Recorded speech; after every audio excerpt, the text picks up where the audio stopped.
Você conhece alguém que acaba se destacando no ambiente de trabalho pelos motivos errados? Comete muitas gafes e acaba gerando mal-estar na equipe? Pois bem, esse é o nosso assunto de hoje do quadro AB Emprego.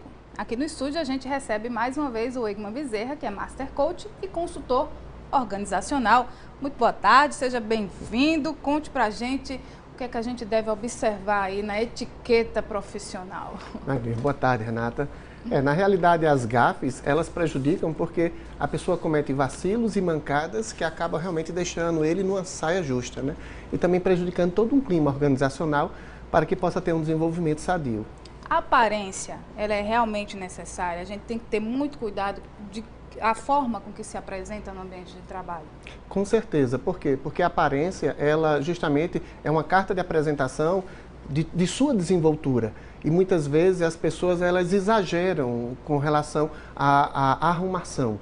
E aí, nesse caso, elas acabam chamando muito a atenção para si e esquecem muitas vezes de compreender que essa atenção ela tem que ser justamente diluída para a equipe, para a empresa e para o trabalho, né? Esse excesso de zelo realmente prejudica. Quais são aí quais são os principais erros no ambiente de trabalho nesse sentido de gafe? O que é que mais grita, digamos assim? Os comentários maldosos que muitas vezes, né, surgem a partir do momento em que você simplesmente percebe, você faz uma crítica destrutiva, negativa com relação à cor da pele, com relação à maneira como a pessoa se desenvolve, a maneira como a pessoa fala, tudo isso são gafes que realmente acabam prejudicando o processo. Você também se utilizar da mídia eletrônica, das redes sociais, para você fazer comentários muitas vezes maldosos com relação à própria empresa, a você simplesmente deixar fluir a sua insatisfação, isso realmente é muito perigoso, né? Uma grande gafe. Nós vamos ver agora como a forma de se comportar e até mesmo as roupas que vestimos podem influenciar e muito o jeito como somos percebidos e interpretados no ambiente de trabalho. Veja. Todo início de semana é assim, reunião nesse escritório de advocacia. A questão ética no ambiente de trabalho sempre é discutida por aqui. Da vestimenta, a forma de atender o cliente, as demandas, até o modo de escrever, acaba sendo relevante para o cotidiano nosso. Empresas como essa zelam por um comportamento mais formal. E existem outras que são mais informais, mas que nem por isso dispensam algumas regras de funcionamento. Essa lanchonete existe há 13 anos. Inevitável que alguns hábitos se formassem ao longo do tempo. O trabalho foi para tirá-los. Usar celular no momento de trabalho, algumas conversas, brincadeiras, isso dificultava, né, a operação. Tivemos que convidar alguém, né, para nos ajudar, né, uma consultoria. Depois disso, a mudança foi para melhor. Há mais ou menos 1 ano e 6 meses com essa consultoria, isso na verdade nos levou a abrir os nossos olhos, né, em questão de hábitos, né, de cada colaborador. E na verdade assim, isso tem sido muito bom, porque tem trazido uma satisfação melhor para o nosso cliente. Os funcionários também perceberam que estão rendendo mais. É um aprendizado, a gente vai aprendendo e não só aqui, em outras empresas também, nossa prioridade é sempre o cliente. E todo esse cuidado reflete no atendimento. Se engana quem acha que o cliente não percebe todos esses detalhes que foram planejados há muito tempo. Quando o funcionário se sente bem no que ele está fazendo, ele passa isso para o cliente e o ambiente fica bem bom para todo mundo. Egman, então, o que fazer quando um funcionário está aí cometendo muitos deslizes? Um colega pode ajudar a dar um toque? Pode e deve, né? Nesse caso, para que você possa alertar que aquele comportamento está sendo inadequado. E quando o líder ele percebe isso, ele tem por obrigação chamar realmente aquele colaborador e ter uma conversa em particular para justamente poder adverti-lo de uma forma verbal para que isso não se repita. Se as coisas infelizmente continuarem e não houver realmente uma solução do problema, uma advertência realmente por escrito e até então, né, sabe-se lá o quê. Tá certo, a gente dá mais uma pausa na entrevista porque a gente separou aqui algumas gafes catastróficas. Preste atenção e fuja desses micos, veja.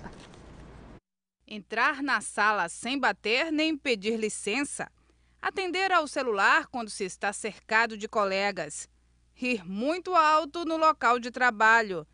Demorar a voltar do horário de almoço e, com isso, deixar um colega faminto esperando para ser substituído num plantão. Ir trabalhar com decotes indiscretos, barriga de fora, roupas apertadas ou próprias para um passeio ou balada. Tá aí, fofoca no ambiente de trabalho é gafe? Claro, até porque muitas vezes essas fofocas se transformam em comentários que se protelam e acaba chegando aquele rádio peão. E isso aí realmente muitas vezes gera todo um conflito e quando você vai esmiuçando para chegar de onde partiu o contexto, você pode ser realmente seriamente responsabilizado. E mentir para faltar ao trabalho? Claro que não, isso é uma coisa que não se pode fazer jamais, até porque a mentira ela tem pernas curtas. E então quando você é descoberto, você perde toda a sua autonomia, além do que, infelizmente, uma pessoa que não merece confiança, ela não merece estar compondo aquele ambiente de trabalho. É importante não demonstrar a insatisfação com o trabalho e para quem a gente deve canalizar isso?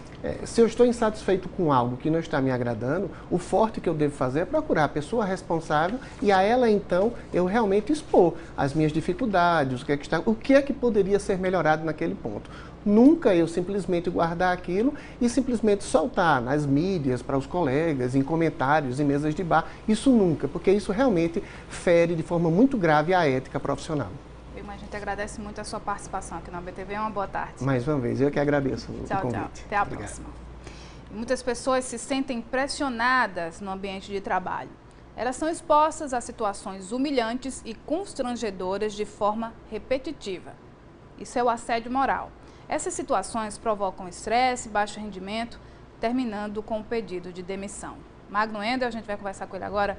Muitos casos de assédio moral são registrados em Caruaru, Magno.